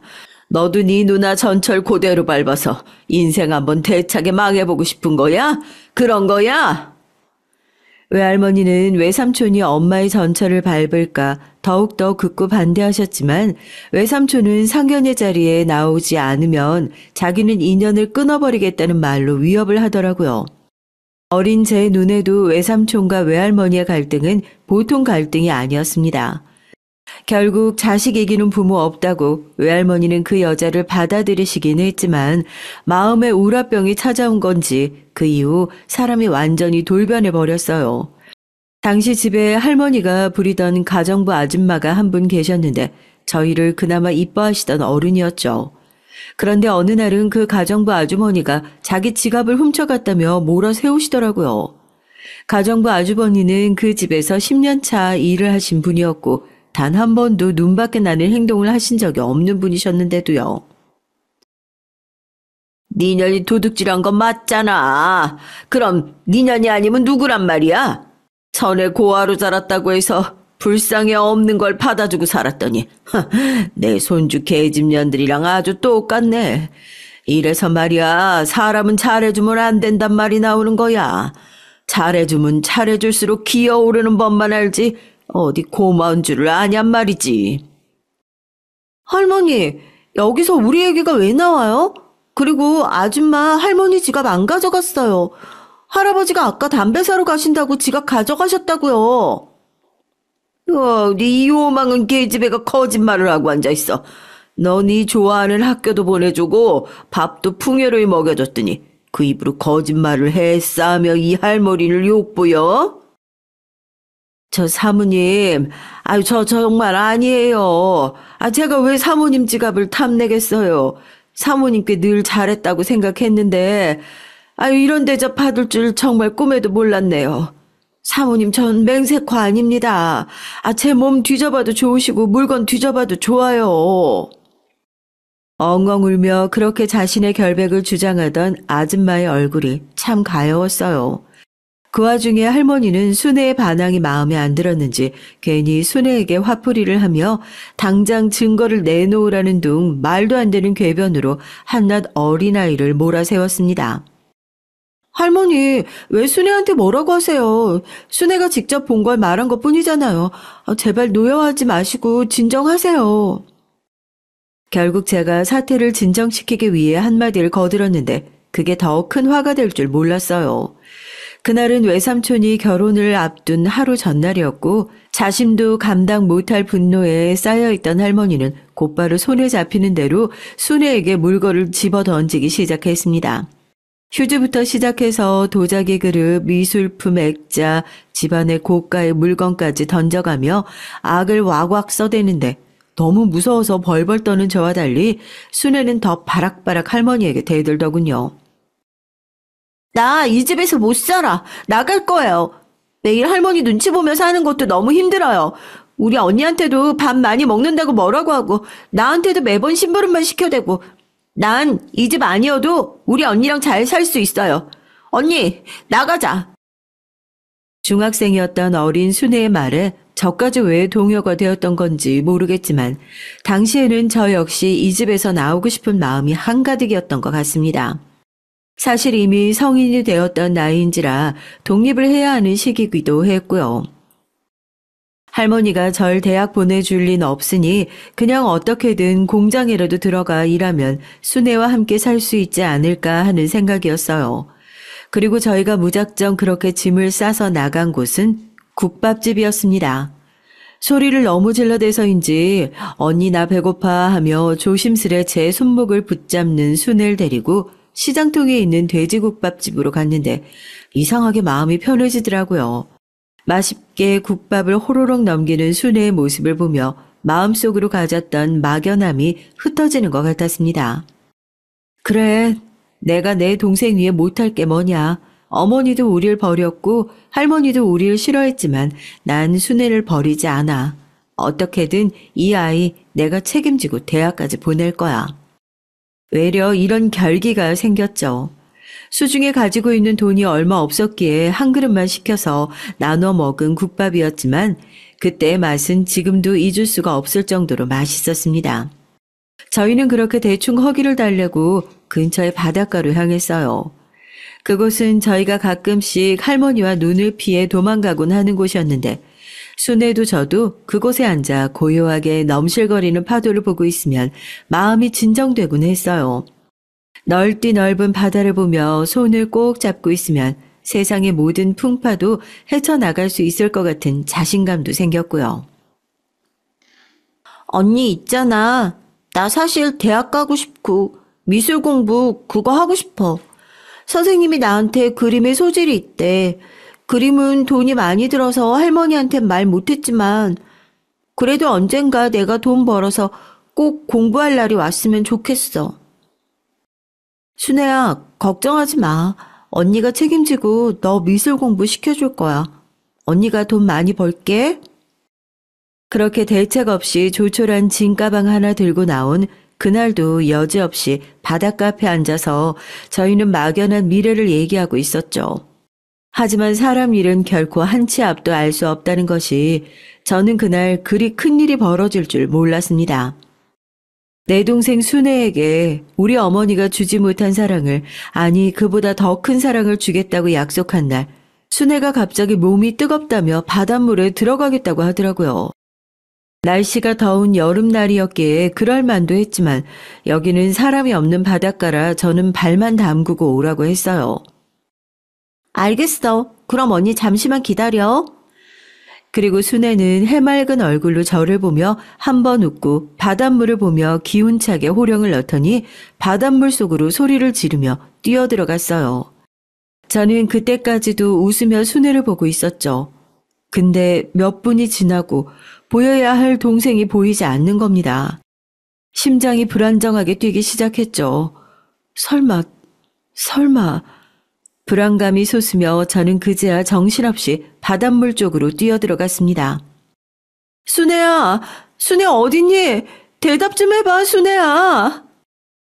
그날 얼마나 목이 쉬도록 순애 이름을 많이 불렀는지 몰라요. 이름을 부르며 나올 것처럼 그렇게 순애 이름을 애타게 불렀는데 돌아오는 답이 없었습니다. 전 결국 옆에 있는 아무 어른이나 붙잡고 내 동생 순애가 없어졌다며 외치기 시작했어요. 나이 드신 어른분들도 상황의 심각성을 알았는지 몇몇 분은 경찰을 부르시고 개중 적극적이시던 분은 자신이 찾아오겠다며 순애를 찾으러 물속으로 들어가셨죠. 하지만 순애는 떠오르지 않았습니다. 경찰들이며 구급차며 인근에 구조할 수 있는 어른들이 모두 동원됐지만 순애는 찾지 못했어요. 시신조차 깊은 바닷물로 떠밀려 들어간 건지 모두가 고개를 내저었을 때야 현실을 체감할 수 있었죠. 제 동생 순애가 이 세상에 존재하지 않는다는 것을요. 저의 부주의로 순애가 사라져버렸다는 것을요. 지금까지도 세상은 나 혼자 사는 거라 생각했지만 동생이 없어지자 이젠 처절하게 실감됐어요. 그 이후 뭘 해도 기쁘지가 않더군요. 원래 성인이 되던 해 동생과 함께 크리스마스 날 트리를 보러 나가기로 했는데 그와 비슷한 약속들이 모두 지켜지지 못할 거란 생각을 하자 감당할 수 없는 슬픔이 몰려왔죠. 이제 제 인생에 희망 같은 건 없다 여겼습니다. 사람이 너무 큰 비극을 맞이하면 결국 파도에 휩쓸리듯 삶의 의지, 희망 같은 것을 모두 잃어버린다고 하죠. 저 역시 마찬가지였어요. 저는 다리 위로 올라섰고 칼을 손목에 대어 응급실에 실려갔고 락스를 먹기도 하고 총 3번의 세상을 등지려는 시도를 했습니다. 내 동생을 내 손으로 보냈다는 생각에 참을 수가 없었어요. 그때 한 번만 내가 너를 말렸다면 살 수 있었을 텐데 그 가닿을 수 없는 말이 자명한 사실이 너무나 죄책감으로 다가왔습니다. 하지만 전 목숨이 질겼나 봐요. 옛날에 어머니가 신을 받았단 무당한테 제 사주를 보러 갔다가 제 명이 길다는 얘기를 듣고 가소롭다는 듯 웃으며 그 말씀을 전하셨는데 그 말이 맞더군요. 3번씩이나 죽으려 했지만 단 한 번도 저는 죽음의 문턱을 넘지 못했어요. 그래서 이렇게 글도 쓰고 있고요. 대신 저는 마지막 세상을 등지려는 시도, 그 시도에서 한 가지 희망을 발견하고 말았죠. 바로 저희 남편이었어요. 제가 응급실에 실려가 사경을 헤매고 있을 당시 앞에서 낯익은 누군가 안절부절한 눈으로 저를 지켜보고 있었는데 바로 남편이었습니다. 저희 빌라 윗집에 사는 총각이었는데 반지하방에 사는 제가 그리 마주할 일은 많지 않았지만 오며 가며 얼굴은 익혀서 알고 있었죠. 정말 큰일 날 뻔했어요. 어쩌다가 이런 일을 하신 거예요. 제가 집세 받으려고 가지 않았으면. 나중에 알고 보니 그 사람은 집주인의 아들이었고 아마 빌라 사람들 중 저만 몰랐던 것 같지만 제가 집세를 내지 않자 그걸 받으러 온 거였더라고요. 전 당시 다른 지역으로 이주해서 그래도 어떻게든 살아보겠다고 입에 꾸역꾸역 밥을 넣어가며 근근히 공장에서 일을 하며 생계를 보태고 있었죠. 근데 어느 날부터 다시 창문 틈으로 들어오는 햇살도 보기가 싫어서 집안에 콕 박혀 죽을 날만 기다리다가 스스로 손목을 그어버리고 만 거였습니다. 정말 저 기겁하는 줄 알았어요. 사방에 피는 낭자하지. 그쪽 얼굴이 요새 영 좋지 않아 보여서 걱정을 했었는데 이런 일까지 저지를 줄이야. 오지랖일 줄 모르겠지만 일단 병원비는 내가 처리했어요. 푹 쉬다가 퇴원해요. 돈 걱정은 하지 말고요. 신기하게도 그 윗집 총각이자 집주인 아들은 내내 초조한 기색으로 제 옆을 지키더니 급게 돈까지 내주고 퇴원하는 날 저를 데리러 오기까지 했답니다. 솔직히 이런 대우가 부담스럽고 왜 이러나 싶어 거부하고 싶었는데 사람이 온정이 그립기라도 했던 건지 아니면 떨쳐낼 기력이 없었던 건지 그대로 내버려 뒀어요. 그렇게 저와 남편의 관계가 시작됐습니다. 순미 씨, 그간 얼마나 힘들었겠어요. 내가 당신의 모든 마음을 다 헤아려 줄 순 없지만 그저 옆에 있어주고 싶어요. 순미 씨가 극단적인 탈출구를 찾을 정도로 힘들지 않게 딱 그만큼만 잘해주고 싶어요. 그때 전 알았습니다. 제게 처음으로 보호자가 생겼다는 것을요. 저도 푹 그 사랑에 빠져버렸고요. 남편은 동네에서 과일 가게를 운영하고 있었는데 워낙에 서글서글한 모습으로 손님을 대하는지라 과일들이 잘 팔려 나갔습니다. 상품도 질 좋고 가격도 저렴했거든요. 남편은 항상 좋은 과일들을 먼저 저에게 건네줬고 나중에 결혼하자 프로포즈를 했을 때에도 저희는 같이 과일 가게를 꾸려나갈 생각이었어요. 저도 당시 마땅히 일거리가 없어 헤매고 있을 때 남편 가게에서 잠시 일을 했는데 의외로 사람을 상대하는 일이 재밌고 적성에 잘 맞다고 느껴졌거든요. 남편만큼은 아니지만 함께하면 잘 꾸려나갈 수 있을 것 같았습니다. 그런데 여기에도 난관은 있었죠. 집주인인 시어머니였어요. 시아버지는 워낙에 호탕하시고 사람에 대한 편견도 없으셨어요. 남편의 형인 아주버님이 장가를 드실 때도 별 간섭을 안 하시는 스타일이셨습니다. 그런데 시어머니는 달랐어요.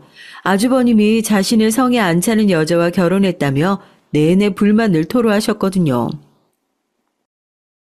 우리 만재가 그렇게나 똑똑한 대학을 나와가지고 무려 직업이 의사인데 그런 보잘것없는 애한테 장가를 들어서 가슴이 무너지는 줄 알았다니까.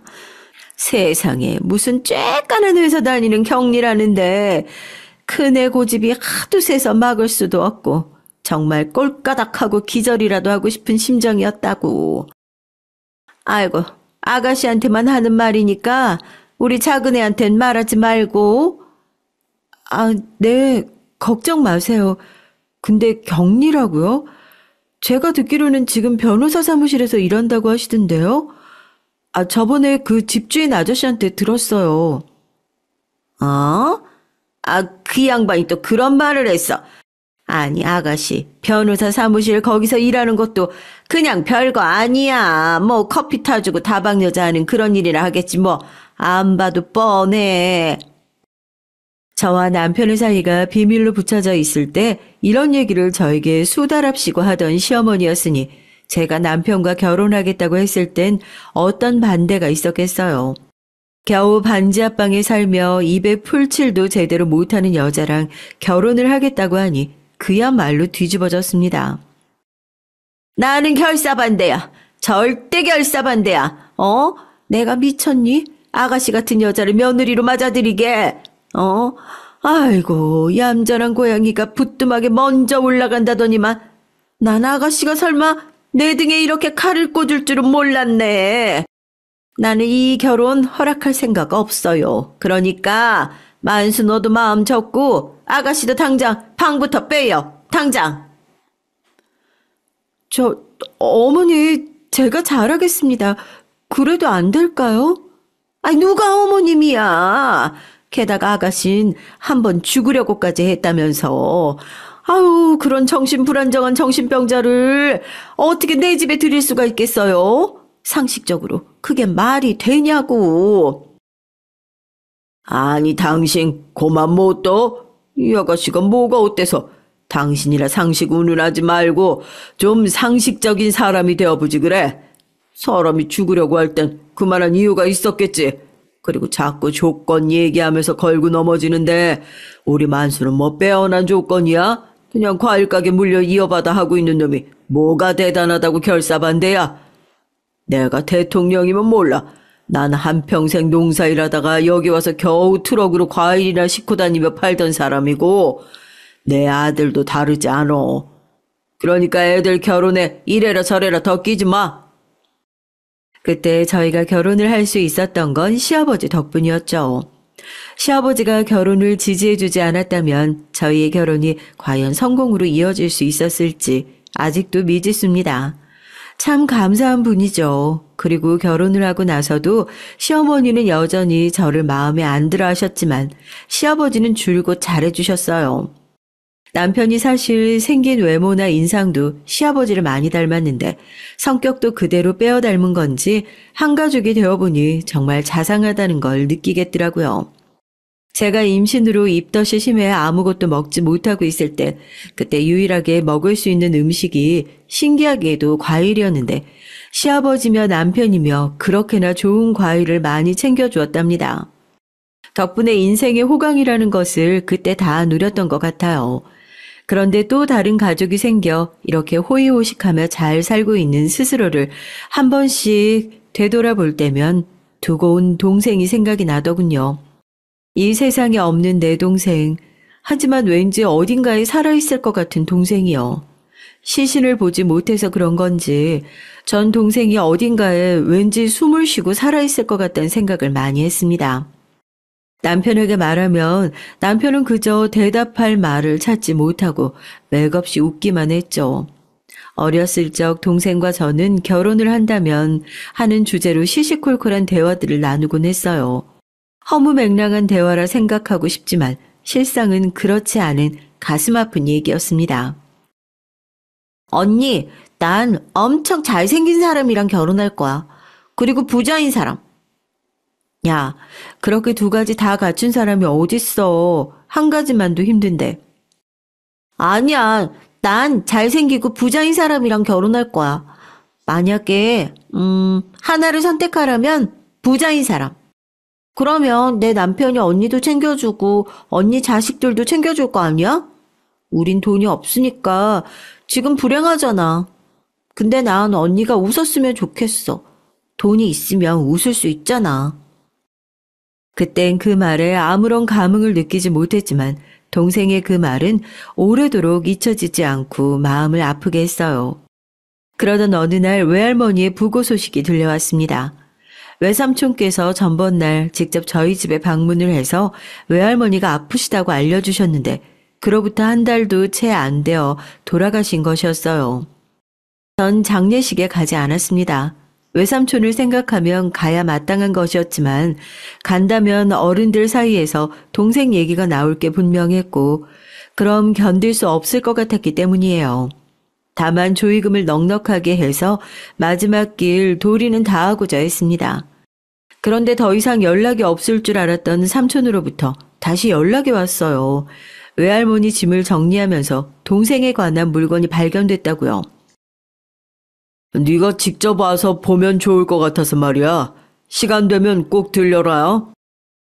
저는 이날 제 남편과 함께 어린 시절 그 집의 문턱을 넘게 됐습니다. 장장 오랜 시간이 지났음에도 가구 배치만 바뀌었을 뿐 여전히 비슷한 구조의 집에 희미한 감정이 들더군요. 외삼촌이 건넨 물건은 동생의 일기장이었는데 저조차 있는지 몰랐던 물건이었어요.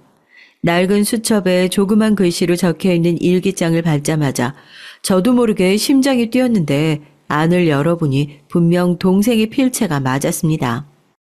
이응자와 미음자가 비슷하게 쓰인 경향이 있는데 삐뚤빼뚤한 글씨 속에 그 글자들이 보이더군요. 순간 눈시울이 화르륵 붉어졌어요. 나도 철이 안 들어서 그때 너희 둘을 잘 돌봐줬어야 했는데 그러지 못한 것 같다. 미안함이 남아있어서 이거라도 전달해줘야겠다 싶었어. 순미 네가 가지고 있어. 외삼촌은 덤덤하게 제게 일기장을 건네주시곤 돌아섰습니다. 저는 남편과 아이들이 잠든 밤 조용히 그 일기장을 읽으며 몇 번이나 눈물을 훔쳤는지요. 그리고 거기에 저도 몰랐던 내용이 있었기에 한편으론 충격을 받기도 했습니다. 특히 이 구절이 그랬어요. 난 언니가 불쌍하다. 언니는 항상 애를 쓰며 살고 있다. 나를 위해서. 언니가 대학을 가지 않겠다는 것도 할머니 때문만이 아니다. 나를 돌봐야 하니까 나를 데리고 나오기 위해 그런 거다. 아마 내가 없어지면 언니도 사는 게 편해질 텐데 내가 차라리 사라지는 게 낫지 않을까? 몰랐지만 동생은 저 어린 나이에 저런 비관적인 생각들을 하고 있었습니다. 자신이 사라지면 오히려 제가 더 편해질 거란 생각. 그리고 그 외에도 사소한 동생의 일상들이 꽤나 상세하게 적혀져 있었는데 저한테 말하지 않았던 동생의 짝사랑 상대 얘기, 그리고 친구들에게 가난하다는 이유로 놀림을 받은 얘기 등등 몰랐던 동생의 얘기가 잔뜩 흩어져 있었어요. 한참을 울었던 것 같습니다. 하지만 동생을 애도하는 기간이 끝나갈 즈음 이 일이 터지고 말았어요. 남편이 오랫동안 운영해오던 과일 가게를 접어야 하게 됐는데 수입이 적어지기도 했거니와 아이 하나가 더 태어나니까 남편은 아무래도 다른 길을 찾아야겠다고 하더라고요. 그러다 이것을 시아버지와 의논해 봤는데 시아버지께서 문득 경기도 외곽 쪽에 대형 평수에 소고기집을 운영해 보지 않겠냐고 제안을 하셨어요. 아버님, 갑자기 고기 장사라뇨? 거기다 평수도 너무 큰데요? 저희는 이 정도 장사는 해본 적이 없어요. 그이나 저나요. 나도 대출 끌어모아 열 생각이니까 쉽게 결정한 건 아니다. 그런데 내 친구놈이 나한테 이 가게를 아주 저렴하게 내놓겠다지 뭐냐. 걔가 장사 수완이 좋은 놈인데 내가 우리 아들 며느리 얘기를 했더니 그럼 나보고 가져가라고 하더라고. 이거 아주 좋은 기회야, 아가야. 물론 종업원들 관리도 해야 할 거고 육체적으로도 고될 테지만 아이들이 점점 커갈 테니 너도 이 편이 낫지 않겠니? 그래 여보, 난 해보고 싶어. 우리 아이들 교육비며 이제 만만치 않게 들어갈 텐데 우리 아이들한텐 부족함 없이 해주고 싶어. 남편은 열성적이었고 의지도 넘쳤어요. 저도 그에 동요되어 일단 아버님과 남편의 계획을 따라가게 됐고요. 가게가 큰 만큼 별의별 사건들도 일어났죠. 어느 날은 몸이 불편하신 손님이 고기를 먹다 오줌을 싸는 바람에 제가 손수 그것을 치운 적도 있었고, 어느 날은 낮에 술을 진탕 먹고 싸우다 남편에게 가위를 들이미는 손님도 있었고요. 과일 가게 할 땐 이런 일이 없었는데 괜히 당신만 마음고생 시키는 거 아닌가 몰라. 미안하네. 아니야 여보, 이것도 경험이라고 생각하고 잘 이겨내 봐요. 남편은 무척 미안해했지만 전 이것 또한 경험이라 생각하며 항상 단단한 마음가짐으로 일해 나갔습니다. 직원들 관리도 경험이 없어 힘들긴 했지만 하다 보니까 노하우도 생겼고요. 그렇게 6개월 정도는 힘겹게 몸을 움직여 나가며 운영을 해나갔던 것 같아요. 그런데 시간이 지나니까 점점 매출이 떨어지는 게 눈에 띄더라고요. 처음에는 개업 효과로 손님들이 들어왔지만 가게 위치에 문제가 컸어요. 주변에 놀거리가 있는 것도 아니고 관광지도 아니었죠. 사실 처음 가게에 발을 들였을 때 이 점이 마음에 걸리긴 했지만 시아버지의 친구분이 하신 말씀을 너무 순진하게 믿었던 거였어요. 나중에는 가게 일을 나와 돕던 시아버지도 상황을 파악하셨는지 안색이 눈에 띌수록 어두워져 갔고 결국 가족회의를 열게 됐습니다. 저희가 선택할 수 있는 건 빚을 안고 접느냐, 이대로 가냐 둘 중 하나였어요. 저는 손해를 최대한 적게 보려면 지금 접어야 한다는 입장이었고 시댁 가족들도 시간이 지날수록 급감하는 매출액을 보곤 동의할 수밖에 없었습니다. 미안하구나. 내 친구놈이 골칫덩어리 가게를 넘긴 줄도 모르고 나만 허당같이 거기에 속아 넘어갔더구나. 동창회 갔더니 애들이 말해주는데 내가 바보같이 그것도 모르고. 너무 미안하다 얘들아. 우리 손주 애기들한테도 미안하고. 시아버지는 이 일로 자책감이 심했어요. 어찌됐든 아버님의 의견으로 시작된 일이었고 저희 남편도 꽤나 많은 대출을 받았으니까요. 아니에요, 아버님. 괜찮아요. 저희 언제든 일어설 수 있어요. 그러니까 너무 걱정하지 마세요. 아직 애들도 어리고요. 그치, 여보? 그럼요, 아버지. 자책하실 필요 없어요. 저도 동의한 일이잖아요. 이 사람이랑 전 젊으니까 무슨 일이든 할 수 있어요. 아버지만 신경 쓰세요. 아셨죠? 저와 남편 역시 30대 초반이었고 아이들은 무럭무럭 자라나고 있었으니 앞으로의 나를 생각하면 막막했지만 애써 위로해드리며 앞으로의 살 길을 모색해야 했어요. 저나 남편이나 그때부턴 가족에게 떠안아진 이 빚을 갚기 위해 열심히 일을 해야 했습니다. 정말 닥치는 대로 일했다는 표현이 맞는 것 같습니다. 남편은 밤에 대리운전까지 쓰리잡을 뛰었고 저는 식당 일이며 전단지 붙이는 일이며 뭐든지 다 했어요. 시부모님께 어린 둘째를 맡기고 단기 아르바이트도 해가며 돈을 벌었죠. 신기한 건 막막했던 감정도 막상 상황이 닥치니 사라지더라고요. 남편이나 저나 정신없이 하루가 어떻게 가는지 모르고 그렇게 눈덩이처럼 불어나려는 빚을 갚으며 살다 보니 그저 어떻게든 희망이 있을 거라 생각을 하며 사는 수밖에 없었어요. 생각해보면 정말 이제 피땀 어린 날들이었습니다. 그 와중에 참 감사했던 건 외삼촌이 나중에 저희 이 소식을 아시곤 안쓰럽게 여겨서 돈을 보태주신 거였어요. 생활비에 쓰고 돈을 돌려주지 않아도 된다. 순미야, 너라도 잘 살아야지. 삼촌은 약속에 있어서 먼저 일어난다. 외삼촌의 눈물겨운 돈을 받으며 저는 그러겠노라고 꼭 다시 일어서겠다고 다짐했습니다. 전에 없던 힘이 되살아난 덕분일까요? 그날로부터 그저 성실하게 일했을 뿐인데 여러 군데에서 일자리 제안이 들어오더라고요. 남편 역시 마찬가지였어요. 전 아는 언니의 옷가게에서 꽤나 많은 월급을 받고 직원으로 일할 수 있게 됐죠. 이때가 몸도 편하고 돈도 안정적으로 들어오던 때였습니다. 아무쪼록 십시일반으로 그렇게 남편과 제가 열심히 돈을 모으고 시어머니와 시아버지 역시 조금이나마 보태주신 덕분에 저희는 40대를 넘겨서 그 빚을 모두 갚을 수 있었어요.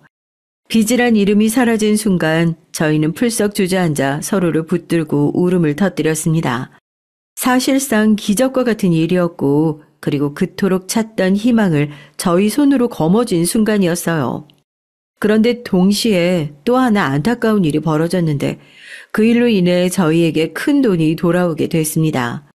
외삼촌께서 암으로 버티시다가 그만 이른 나이에 세상을 뜨게 되신 것이죠. 마지막 임종을 볼 수 있었음에 그나마 감사하며 보내드릴 수 있었는데 외삼촌께서 제 앞으로 상당한 유산을 남기셨더라고요. 외할머니에게서 상속받으신 유산도 있으셨을 거고 본인께서 워낙에 능력 있는 사업가이셨으니 모아놓은 재산도 있으셨는데 그것을 본인의 가족뿐 아니라 일정 부분 저에게도 남기신 거였습니다. 사실 저희에겐 그 돈은 굉장히 큰 액수였어요. 자그만치 5억이나 됐으니까요. 저희는 이 돈으로 무엇을 할까 고민하다가 무인 점포를 하나 열게 됐습니다.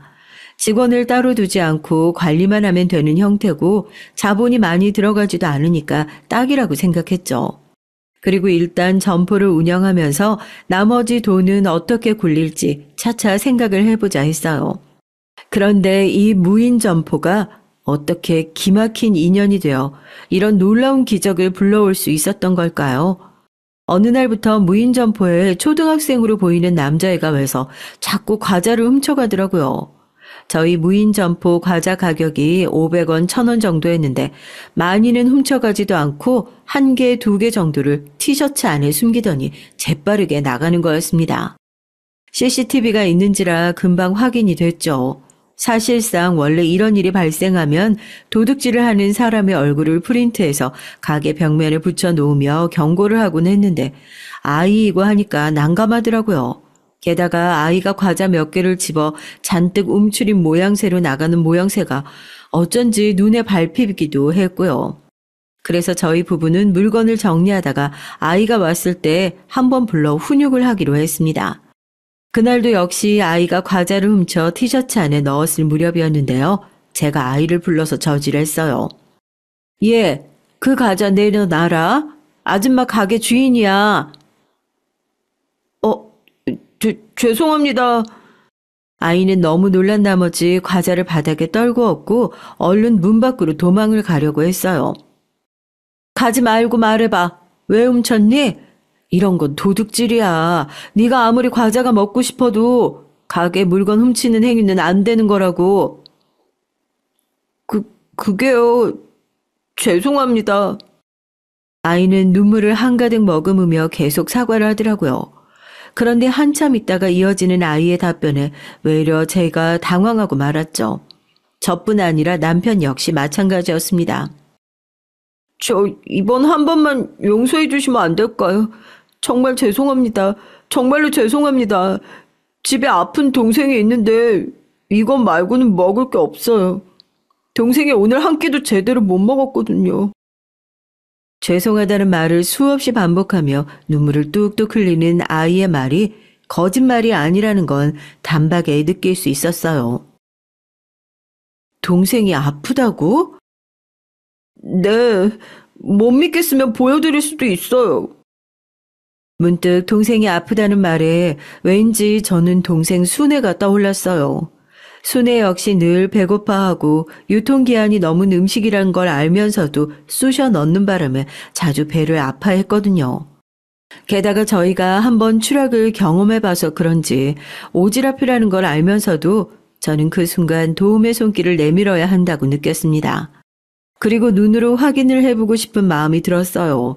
도대체 무슨 사연이 있으면 아픈 동생에게 과자를 먹여야 하는지 말입니다. 저는 남편과 눈짓을 주고받곤 마트에서 대강 장을 봤습니다. 그리고 아이를 따라서 경사진 골목길을 오르기 시작했죠. 아이가 사는 곳은 저희 동네에서 가장 오래된 빌라 중 하나였어요. 그 반지 앞방에 도착하자 아이는 주춤거리더니 조그마한 손으로 문을 열며 저희를 먼저 들어가게 하더니 뒤따라 자기도 들어왔어요. 쾌쾌한 곰팡이 냄새 속에서 나름 어린 아이들의 아기자기한 물건들이 있는 걸로 봐 아이들을 키우고 힘겹게 살고 있는 집이었습니다. 그 가운데선 엄마인 여자 하나가 세상에 시름을 짊어진 얼굴로 맥없이 누워있는 아이를 보고 있었고요. 안녕하세요. 누구세요? 엄마, 그게요. 미안해요, 엄마. 사실은 제가 기척을 내고 옆에 서 있던 아이가 힘없이 전에 있었던 일을 설명하자 아이 엄마는 곧장 일어나 우리에게 허리를 숙이며 사과했습니다. 그런데 그 순간 제 눈에 들어온 손목의 커다란 점, 그게 왜 눈에 먼저 들어온 건지 점을 보자마자 저는 갑자기 심장이 뛰기 시작했어요. 순애의 손목에도 있었던 점이었기 때문이죠. 죄송합니다, 사모님, 사장님. 저희 아이가 모르고 저지른 짓이에요. 제가 그러지 말라고 했는데도 아픈 동생이 마음에 걸렸나 봐요.